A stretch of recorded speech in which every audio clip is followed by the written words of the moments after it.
In the summer, the work crews cut the long grass along the tracks, raking it into heaps to dry in the sun.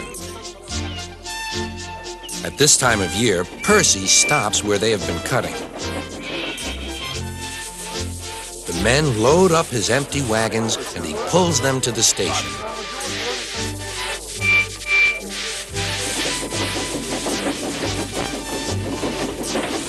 Toby then takes them to the hills for the farmers to feed their stock.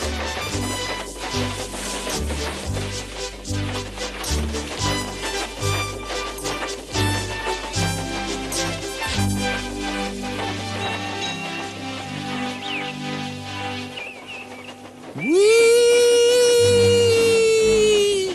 Percy gave a ghostly whistle. "Don't be frightened, Thomas," he laughed. "It's only me." "Your ugly phiz is enough to frighten anyone," said Thomas. "You're like ugly indeed." "I'm green caterpillar with red stripes," continued Thomas firmly. "You crawl like one, too." "I don't." "Who's been late every afternoon this week?" "It's the hay." "I can't help that," said Thomas. "Time's time, and Sir Topham Hatt relies on me to keep it. I can't if you crawl in the hay till all hours." "Green caterpillar indeed," fumed Percy, as he set off to collect some hay to take to the harbor. "Everyone says I'm handsome, or at least nearly everyone. Anyway, my curves are better than Thomas's corners." "Thomas says I'm always late," he grumbled. "I'm never late, or at least only a few minutes. What's that to Thomas? He can always catch up time further on." All the same, he and his driver decided to start home early. Then came trouble.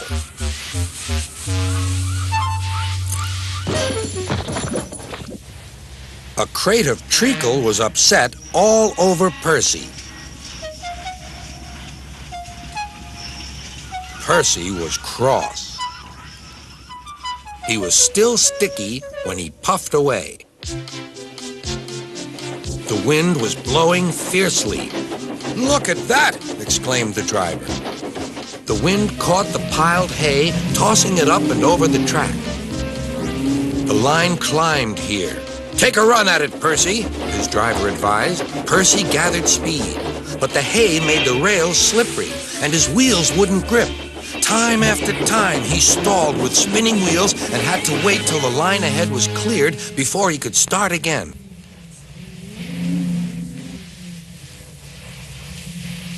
Everyone was waiting. Thomas seethed impatiently. 10 minutes late. I warned him. Passengers'll complain. And Sir Topham Hatt." Then they all saw Percy. They laughed and shouted.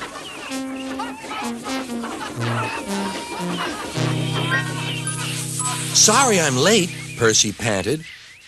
"Look what's crawled out of the hay," teased Thomas. "What's wrong?" asked Percy. "Talk about hairy caterpillars," puffed Thomas. "It's worth being late to have seen you."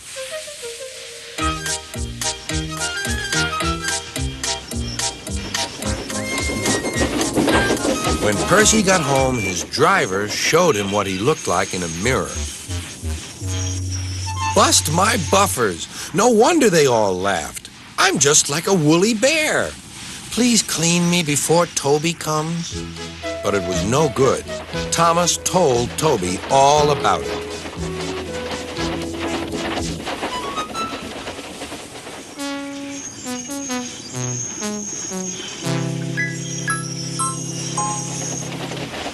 Instead of talking about sensible things like playing ghosts, Thomas and Toby made jokes about woolly bear caterpillars and other creatures which crawl about in hay. They laughed a lot, but Percy thought they were really being very silly indeed.